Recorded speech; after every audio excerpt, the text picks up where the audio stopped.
What up, YouTube? This is Dogman Sam, and today I'm gonna do a project on my 1997 Cheyenne. It's a 5-speed 4.3 V6 Vortec. So right now getting the headlights cleaned out, the bumper right there. So, but we ran into another problem, which is the bumper filler that is broken.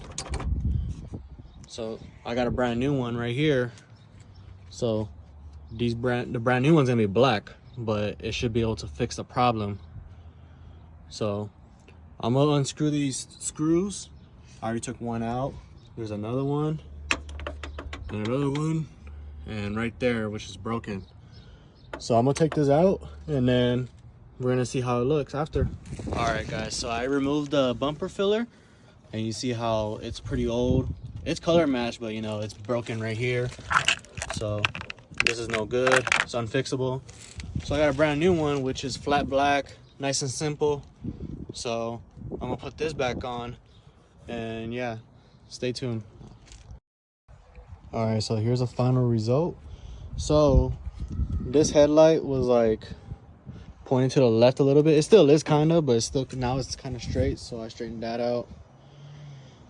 The bumper just needs some polish, and now this bumper filler is all brand new. This truck looks 100 times better. So just close this up a little bit. So yeah, stay tuned, guys. So I completed the bumper repair. Now it kind of sticks out a little bit, but that's okay. It ain't bothering me. And this side is okay too. So thank you so much, guys. Stay tuned. Please subscribe, like, comment. This is my project right here, and peace out.